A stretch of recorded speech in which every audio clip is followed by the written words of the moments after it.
Hello sir, வணக்கம் sir. Hi Saravanan. கொஞ்சம் late ஆயிடுச்சு No வரதுக்கு. problem. I just wanted to show you the house. வாங்க. இங்க நம்ம வீட்டுக்கு பின்னாடி தான் இருக்கு.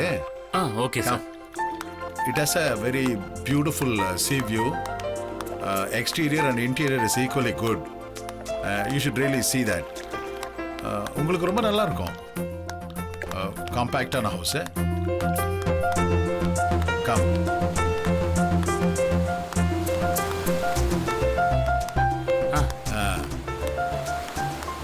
Yes, this is the house.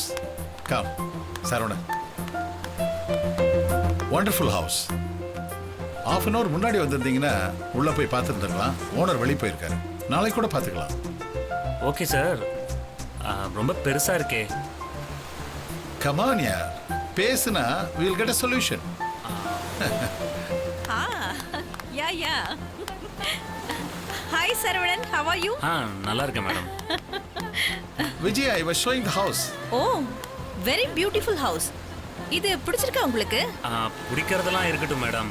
ஆனா ரொம்ப காஸ்ட்லியா இருக்கும் போல இருக்கே. சரவணன், இந்த காலத்துல வீடெல்லாம் ஹார்ட் கேஷ் வச்சுட்டு தான் வாங்கணும்னா கடைசி வரைக்கும் ரெண்டல்ல தான் இருக்கணும். யா. ஒரு 30 லட்சத்துக்கு ஒரு சிங்கிள் பெட்ரூம் ஹவுஸ் வாங்கணும்னு ஏம் பண்ணோம்னா கொஞ்சம் லேட் ஆச்சுன்னா 60 lakhs ஆயிரும். அப்படியே double. Saravanan, you are a businessman. இன்னும் வாடகை வீட்லயே இருந்தீங்கன்னு வச்சுக்கோங்க, பார்க்கிறதுக்கு நல்லா இருக்காது. உங்ககிட்ட பிசினஸ் பண்ண, இம்போர்ட் எக்ஸ்போர்ட் பண்ண நிறைய பேர் வருவாங்க. பிசினஸ் பண்றவங்களோட பேக்ரவுண்ட்லாம் பாப்பாங்கல்ல. நீங்க ஓன் ஹவுஸ்ல இருந்தா தானே நல்லா இருக்கும். சரவணன், இப்பவே வாங்கி போட்டேன்னு வச்சுங்க, கொஞ்ச நாள் அப்படியே டபுள் ஆயிரும். ஏன்னா ஏரியா அந்த மாதிரி ஒரு நல்ல இன்வெஸ்ட்மெண்டா இருக்கும். ஊர்ல ancestors ப்ராப்பர்ட்டிஸ் இருக்குன்னு சொன்னீங்கல்ல, அதை பிளட்ஜ் பண்ணலாமே. காஞ்சிபுரம் இடத்த நீங்க அடமானமா வச்சா மேற்கொண்டு பெஸ்ட் ஹவுசிங் லோன் அரேஞ்ச் பண்ணி தரேன். இன்னைக்கே ஃபைனல் பண்ணிடலாம். என்ன சொல்றீங்க? இல்ல சார், இவ்வளோ பெரிய வீடை நான் இப்ப வாங்கி எப்படி சார்? ஓ சரவணன், இப்ப வாங்கலனா அப்புறம் எப்ப வாங்குவீங்க? 60 வயசுலயா? அப்ப வாங்கி என்ன பிரயோஜனம்? இங்க பாருங்க, எதை பத்தி யோசிக்காதீங்க. வீடு வாங்குனீங்கன்னா ஆட்டோமேட்டிக்கா உங்களுக்கு ஒரு கமிட்மெண்ட் வந்துரும். அதுக்கப்புறம் நீங்களும் மாசம் இவ்வளவு சம்பாதிக்கணும்னு உங்களுக்குள்ள ஒரு டார்கெட்டை ஃபிக்ஸ் பண்ணிக்குவீங்க.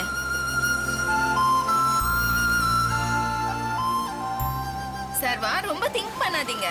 உங்களுக்கு பிசினஸ் தெரியுது, ஆனா இன்னைக்கு இருக்கிற வேர்ட் தெரியல.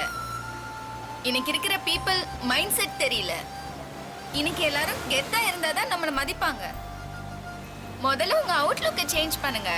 அப்புறம் ஓன் ஹவுஸ், கார், இப்படி உங்க ஸ்டைலையே மாத்திக்கோங்க. காஞ்சிபுரம்ங்கிறது ஒரு சின்ன சர்க்கிள். அதை விட்டு வெளியே வந்து சென்னையில செட்டில் ஆகுங்க. சென்னையில ஸ்டார்ட் ஆகி அப்புறம் பெங்களூர், ஹைதராபாத், மும்பைன்னு அப்படியே டெவலப் பண்ணி போயிட்டே இருக்கலாம். இப்ப சென்னையில பெரிய மால்ஸ் எல்லாம் இருக்குல்ல, அங்க முதல்ல கடையை லான்ச் பண்ணுங்க. அப்புறம் உங்க கடைக்கு பிராண்ட் அம்பாசிடர் எல்லாம் தேடலாமே. நீங்க நிறைய சொல்றீங்க. எனக்கு இதெல்லாம் கேட்கும்போது ஆர்வமா இருக்கு. ஆனா ஒண்ணும் புரியல. என்ன பண்ணணும்னு ஒரே குழப்பமா இருக்கு. சரவணன், இதெல்லாம் ஒண்ணும் இல்ல. எங்க நட்டாஷா பேசிக்கலி ஒரு டிசைனர். அதுவும் காஸ்டியூம் டிசைன்ல வேர்ல்ட் லெவல்ல அவளை அடிச்சுக்க ஆளே கிடையாது. சோ அவ பாயிண்ட் ஆஃப் வியூல கடை எப்படி இம்ப்ரூவ் பண்றதுன்னு நல்லா சொல்லி கொடுப்பா. இந்த மாதிரி ஐடியாலாம் நட்டாஷா நல்லா சொல்லுவா. ஒரு விஷயம் தான் சரவணன், உங்க வாழ்க்கை தரத்தை நீங்க உயர்த்தணும், அடுத்த லெவலுக்கு கொண்டு போகணும். அதுக்கான திறமைகள் உங்ககிட்ட இருக்கு. உங்களுக்கு வழிகாட்டுறதுக்கு இதுவரைக்கும் ஆள் இல்லாம இருந்தது, இப்ப நாங்க இருக்கோம். Come on, Saravanan. தாட்ட விட்டு வெளியில வாங்க.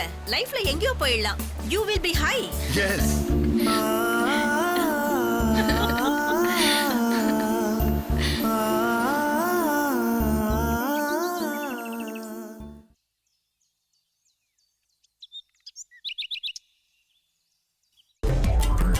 போன போடுமா, உன் புருஷனுக்கு போன போடு, ஸ்பீக்கர்ல போடு, எல்லாரும் கேட்கட்டும். அதான் சொல்றாங்கல்ல, போன் பண்ணு. இருங்கங்க, இப்ப என்ன டைமோ அவர் ஆபீஸ்ல இருப்பாரா இல்ல ரூம்ல இருப்பாரான்னு யோசிச்சுட்டு இருக்கேன். உங்கள மாதிரி எல்லா நேரமும் அவரை டார்ச்சர் பண்ணிட்டு இருக்க முடியுமா என்ன? பரவாயில்லமா, இது கடைசி டார்ச்சராவே இருக்கட்டும். போன போடு.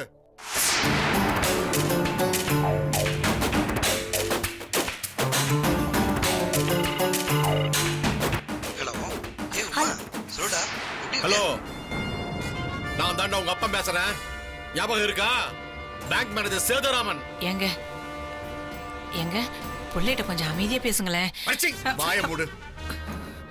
டேய், உங்ககிட்ட ஒரு முக்கியமான விஷயம் பேசணும். நீயும் எங்களுக்கு ஃபோன் பண்றது இல்ல. அதனால தான் உன் பொண்டாட்டிகிட்ட சொல்லி போனை போட சொன்னேன். உடனே நீயும் பண்ற. பா, என்னப்பா ஏன் இப்படி பார்லர் உனக்கு ஒரே குடைச்சல் கொடுத்துட்டு இருக்கீங்க? நான் வேலை பார்க்கறதா இல்ல இங்க பட்ஜெட் பண்ணிட்டு இருக்கறதா? டேய், இங்க நடக்கிற விஷயம் உனக்கு தெரியுமா தெரியாதா? தெரிஞ்சுதான் பேசுறேன் நீ. ஆமா, நான் தான் உமா பேங்க்ல தனியா அக்கௌண்ட் ஓபன் பண்ண சொன்னேன். அதுல பணம் போட சொன்னேன். என் ஃப்ரெண்டு கிட்ட சொல்லி அவளுக்கு பணம் வாங்கி தர சொன்னேன். அதையே இவ்வளவு பெரிய விஷயமா போட்டு அலசி ஆராய்ச்சி பண்றீங்கன்னு எனக்கு தெரியல. டேய், ஊர்ல வாங்கின கடன் அடைக்கிறதுக்கும் உன்னை ஃபாரின் அனுப்புறதுக்கு நான் எவ்வளவு பாடுபட்டேன். நான் எவ்வளவு கடன் வாங்கிருக்கேன் உனக்கு தெரியுமா? அதெல்லாம் மறந்து போச்சாடா? அப்புறம் உன் கல்யாணத்துக்கு பானு ஆபீஸ்ல பர்சனல் நோட் போட்டு பணம் கொடுத்துருக்கா, அதையும் மறந்துட்டியா? நான் என்ன தனியா பங்களாவா கிட்ட சொல்றேன். ஒரு தனி அக்கௌண்ட் தானே போட சொன்னேன். மந்த்லி ஒரு சேவிங்ஸ் பண்ணலாம் ஐடியா பண்ணேன். அப்புறமா நம்ம ஒரு அமௌண்ட் சேர்ந்த உடனே உங்களுக்கு தர வேண்டியதை செட்டில் பண்ண போறேன். அதுக்குள்ள ஏன் அப்படி சத்தம் போடுறீங்க? ஏச்சி வாய மூடு. கேவலமா இல்லடா உனக்கு? வீட்ல இருந்து கால் பண்ணிருக்கோம், என்ன ஏதுன்னு கேட்காம உன் பொண்டாட்டிக்கு சப்போர்ட் பண்ணிக்கிட்டு மொத்த ஃபேமிலியை எதிர்த்து பேசுற. பானு, என் ஃபேமிலி விஷயத்துல நீ ஏன் தலையிடுற? நீ சும்மா இரு. உமா என்ன நம்பி வந்த பொண்ணு, அவளை நான் தானே பத்திரமா பாத்துக்கணும். சரிடா, நீங்க வா. உங்ககிட்ட சில முக்கியமான விஷயங்கள் பேசணும். அதுக்கப்புறம் நீ என்ன வேணாலும் பண்ணு. நீ இவ்வளவு தூரம் பேசும்போது நான் என்ன பண்ணணுமோ அதை நான் பண்ணணும். நீ கிளம்பி வா. என்னப்பா நீங்க விளையாடுறீங்களா? நான் என்ன பழைய காஞ்சிபுரம் திருவிழையா இருக்கேன்? கிளம்பின உடனே கார் எடுத்துட்டு வரதுக்கு. நான் வெஸ்ட் ஆப்பிரிக்கால இருக்கேன்ப்பா. எனக்கு இங்க லீவ் வாங்கணும். அப்படியே கிடைச்சாலும் கிட்டத்தட்ட கனெக்டிங் ஃபிளைட்ல ஒரு நாள் ஆயிரம் இந்தியா வர்றதுக்கு. வந்துட்டு போக மட்டும் டிக்கெட் காசு 1.5 லட்சம் ரூபாய். நீங்க வாட்டுக்கு அசல்ட்டா கிளம்பிவான்னு சொல்றீங்க. அப்புறம் நான் சம்பாதிச்ச காசு எல்லாத்துக்கும் ஃபிளைட் டிக்கெட்டுக்கே கொடுக்குறதா? திருப்பி நான் 3-4 மாசம் இந்த பணத்தை கஷ்டப்படணும். வாழ்க்கை முக்கியம் சொல்லிட்டு இருக்க, நீ பணத்தை பத்தி பேசிட்டு இருக்க. ஏன்பா, நீங்களும் தானே பணம் செலவு பண்ணேன் இவ்வளவு தடவை குத்தி காட்டினீங்க. அதே தானே நானும் சொல்றேன். இப்ப உன்னால வர முடியுமா முடியாதா? ஏன் போன்ல சொல்லலாம்ல? என்ன பிரச்சனை? இது போன்ல சொல்ற விஷயமே இல்ல, நேர்ல பேசணும். வா, ஒரு வாரம் வந்துட்டு போ. அப்பா, எனக்கு வேலை இருக்கு, லீவ் வேற கிடைக்காது. திரும்ப திரும்ப சொல்லணும்னா ஃபிளைட் காசு வேஸ்ட்பா. நான் இங்க வேலை பார்க்கணும்னு நினைக்கிறீங்களா இல்லையா? நான் இருக்கிறது பிடிக்கலன்னா சொல்லுங்க, ஒரேடியா கிளம்பி வந்துடுறேன். நிறுத்துறா. அப்படி பார்த்தா எல்லாமே வேஸ்ட்ரா. உன்னை வளர்த்தது வேஸ்ட், உன்னை படிக்க வச்சது வேஸ்ட். இப்ப உன்கிட்ட பேசிட்டே இருக்கேன், அதுவும் வேஸ்ட்ரா. நாளைக்கு நான் சொத்து போட்டா அதுக்கு வருவியா வர மாட்டியா? என்ன அது கணக்கு பாப்பியா? ஏண்டா அப்படி நீங்க மாறிட்டீங்க? ஒரு தடவை வந்துட்டு போடா, இந்த ஒரு தடவை வந்துட்டு போ. இனிமே நான் உன்னை கூப்பிடவே மாட்டேன். அதுக்கு என்ன செலவாகுமா அந்த பணத்தை நானே கொடுத்துட்டு போறேன். போதுமா? அப்பா ப்ளீஸ். ஏச்சி வேணா போடா பேசு. நீங்க என்னப்பா அவங்க கிட்ட போய் வேண்டாம்ப்பா. இனிமே நீங்க அவங்க கிட்ட பேசவே வேண்டாம். அவன் வராம போறான், என்ன வேணாலும் பண்ணி தொலைட்டும். இல்லம்மா, அவன் நல்ல பொண்ணு கல்யாணம் பண்ணிருந்தாலும் இவ்வளவு தூரம் பேசுறத சரின்னு ஒத்துக்கலாம். இவ்வளவு கல்யாணம் பண்ணி எங்க அண்ணனை தூண்டி விட்டு மொத்த குடும்பத்தையும் பிரிச்சுட்டல்ல, இருக்கட்டும். இங்க பாருங்க, அவன் வராம போறான், என்ன வேணாலும் பண்ணிட்டு போறான்.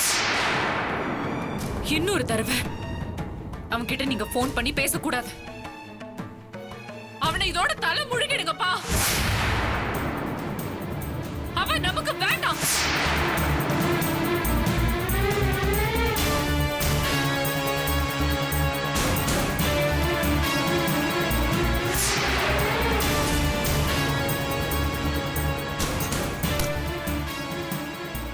என்னங்க நீங்க எவ்வளவு பெரிய வார்த்தையெல்லாம் பேசுறீங்க?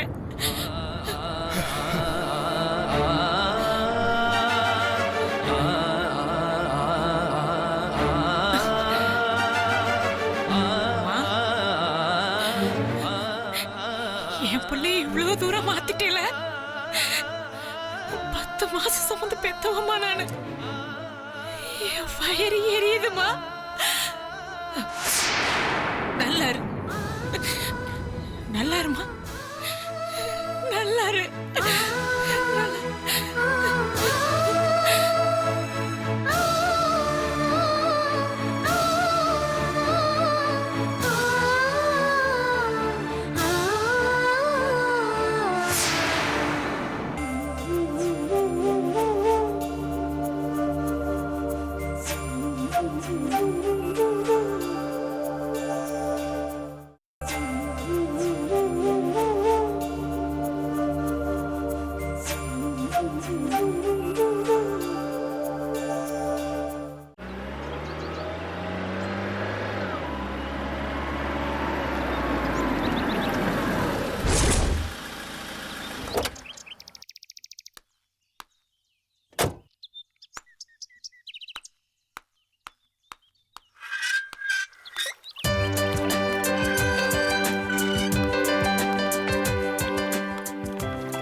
தேங்க்ஸ் வந்ததுக்கு.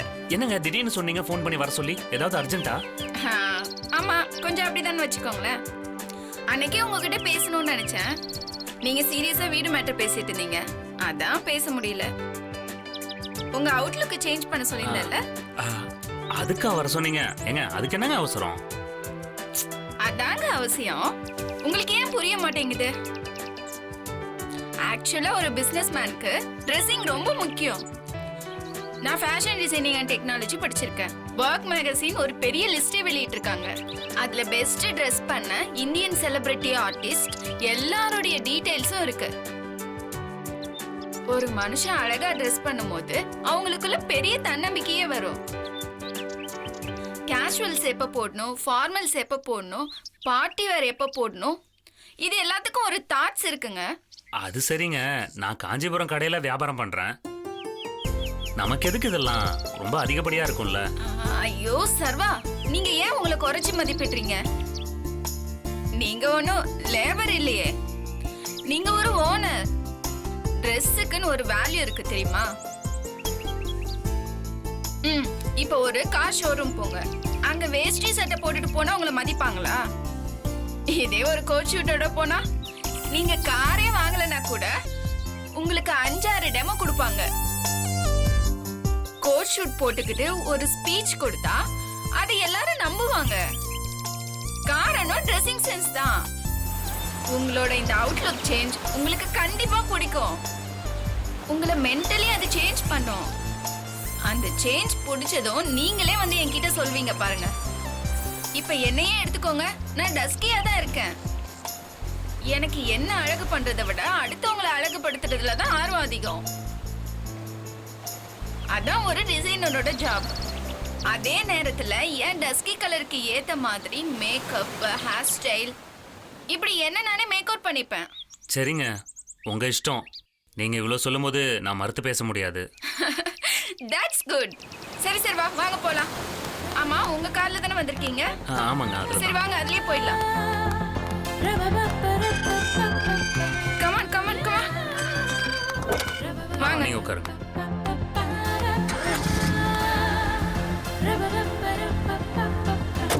போலாங்க.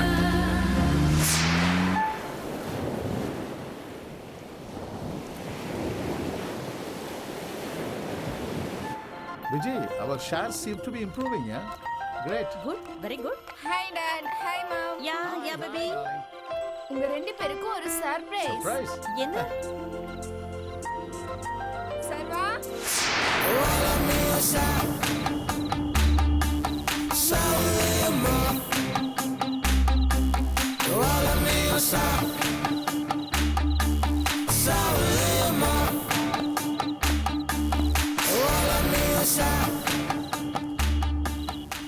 வாங்க. Oh, who is this? Wow. Oh, Saravana. That's really a surprise. நீங்களா?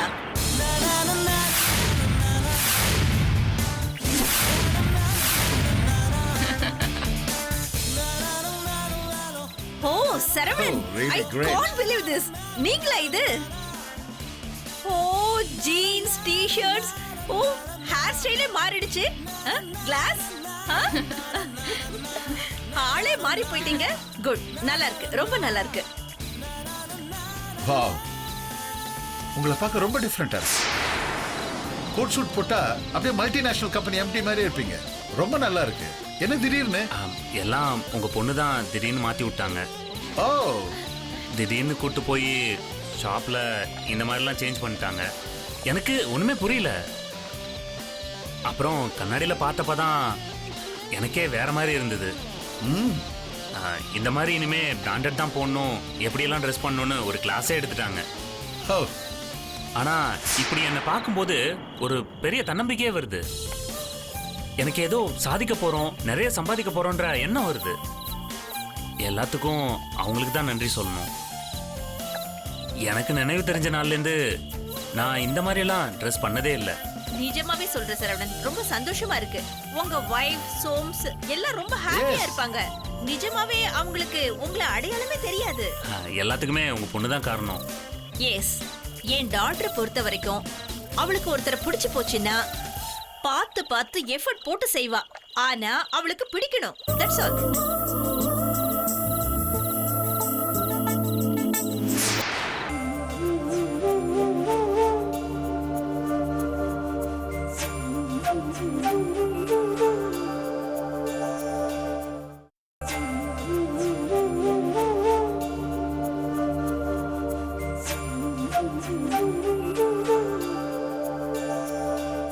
பார்த்து பார்த்து எஃபர்ட் போட்டு செய்வா, ஆனா அவளுக்கு பிடிக்கணும். That's all.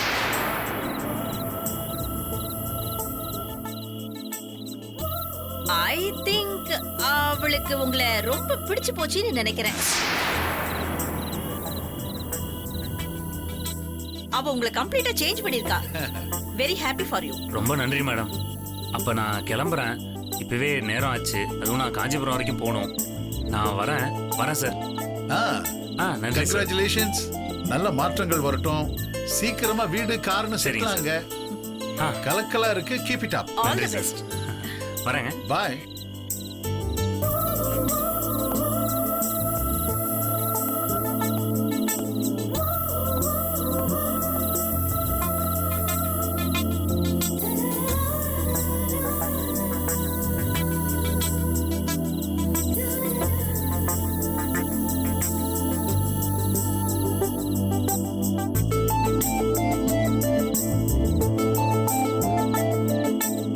நட்டாஷா, நீ என்ன ஃபீல் பண்ற சரவணனை பத்தி? புரியல, எதுக்கு கேக்குற? சில். சரவணன் உனக்கு பிடிச்சிருக்கா? கமான் மாம், எனக்கு அவரை பிடிச்சிருக்கு. எக்ஸ்ட்ரா க்ரஷ்ன்னு கூட சொல்லலாம். அதான் ட்ரெஸ்ஸிங் சென்ஸ்லாம் அவருக்கு சொல்லி கொடுக்கணும்னு தோணுச்சு.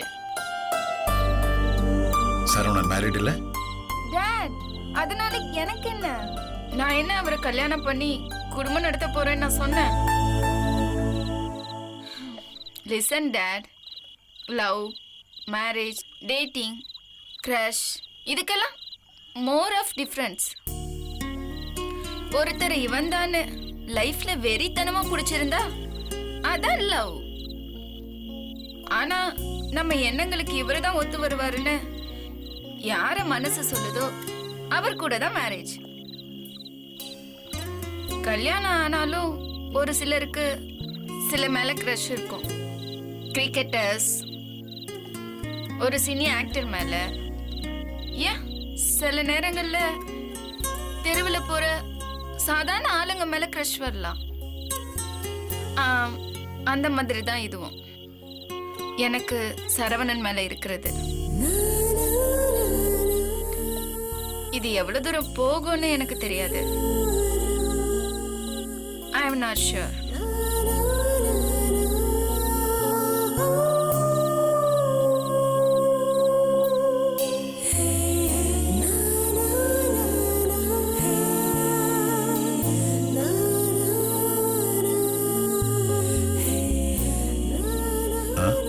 அப்படியே உன்ன மாதிரியே இருக்காங்க. எனக்கு ஒண்ணும் புரியல. மனசுல பட்டதை பழிச்சுன்னு சொல்றது very honest. I like it. இதை கொண்டாடுறதுக்கு இட்ஸ் டைம் ஃபார் நாட்டி பாய்.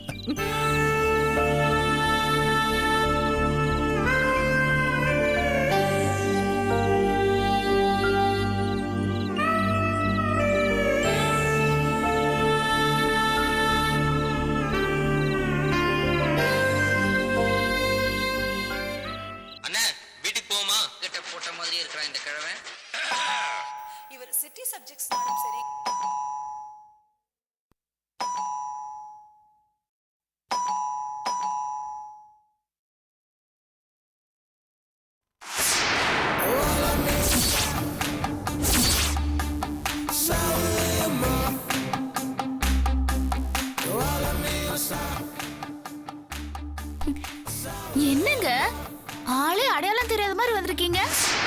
நல்லா இருக்கா இல்லையா அத சொல்லு. நல்லா இருக்கு. ஆனா திடீர்னு இப்படி வந்து நின்னீங்கன்னா நான் என்ன நினைக்கிறது? விஜி மேடம் டாக்டர் இருக்காங்களா நட்டாஷா, உட்காரு. அவங்க தான் இதெல்லாம் சொன்னது.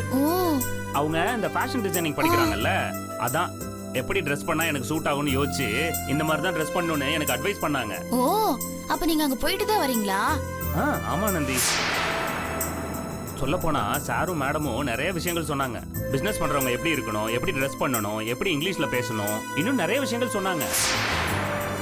முதல்ல இந்த மாதிரி உடை உடுத்துறோம்ல, அது மூலியமா தான் நம்ம பாக்குறவங்கள ஈர்க்க முடியுமா?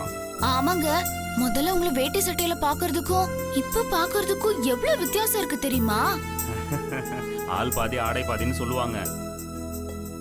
அது ரொம்பவே உண்மை. நம்ம நிறத்துக்கு தகுந்த மாதிரி, உயரத்துக்கு தகுந்த மாதிரி சரியான உடையை தேர்ந்தெடுத்து போடுறது கூட ஒரு பெரிய கலை. அந்த நட்டாஷா கூட அதுக்கு தான் படிச்சிருக்காங்க போல இருக்கு. ஏங்க இதுக்கெல்லாம் கூட படிப்பு இருக்கா? ஆமா நந்தி. எங்க நம்ம காலையில எந்திரிச்ச உடனே கிடைக்கிற சட்டையை தேய்க்காம கூட போட்டு போறோம். ஆனா இன்னைக்கு எனக்கு எவ்வளவு நேர்த்தியா அதெல்லாம் தெளிவுபடுத்தினாங்க தெரியுமா? சட்டையில எப்ப பிளைன் ஷர்ட் போடணும், எப்ப ஸ்ட்ரைப் வச்சு போடணும், எப்ப காட்டன் போடணும், slim fit dress, relax fit dress, என்னென்னமோ பேசினாங்க. ஆனா ஒண்ணு மட்டும் உறுதி ஆனந்தி, நம்மளையே இந்த மாதிரி ஸ்டைலா பார்க்கும்போது நம்ம மேல நமக்கே தனி மதிப்பு மரியாதையும் வருது. அதே நேரத்துல நம்ம கடையில பொருள் வாங்க வரவங்களோட எண்ணிக்கையும் அதிகமாகும். நம்மளை நம்பி பிசினஸ்ல பணம் போடுறதுக்கும் ஆட்கள் வருவாங்க. அப்படின்னா சரிங்க, நீங்க இதே மாதிரி எப்பவுமே ட்ரெஸ் பண்ணணும். பார்க்கவே ரொம்ப சூப்பரா இருக்கீங்க. சரி ஆனந்தி, அப்பா அம்மா எங்க? ஏங்க நைட்டு 10 மணிக்கு மேல ஆக போகுது. பொதுவாவே அவங்க 8 மணிக்கெல்லாம் சாப்பிட்டு தூங்க போறவங்க. நீங்க வருவீங்கன்னு தான் நானும் முழிச்சிட்டு இருந்தேன். அதெல்லாம் இருக்கட்டும், சாப்பிட்டீங்களா இல்லையா? நான் சாப்பிட்டேன் ஆனந்தி. நீ சாப்பிட்டல? நான் சாப்பிட்டேங்க. ஏங்க விஜய் மேடமும் அவங்க குடும்பமும் நம்ம மேல ஒரு தனி அக்கறை வச்சிருக்காங்கல்ல, நினைக்கிறதுக்கு ரொம்ப சந்தோஷமா இருக்குங்க. ஆமா ஆனந்தி, இன்னும் ஆன்லைன் பிசினஸ், நம்ம கடையோட மார்க்கெட்டிங் பத்தி நிறைய விஷயங்கள் சொல்லி தரேன்னு சொல்லியிருக்காரு. எப்படியோ கடவுள் நமக்கு நல்ல வழியை காமிச்சா சந்தோஷம்தான். சரி, குழந்தை எங்க? அப்பா அம்மா கூட தூங்கிட்டு இருக்கான். சரி போயிட்டு நம்ம ரூமுக்கு தூக்கிட்டு வந்துரு. சீக்கிரம் வாங்க.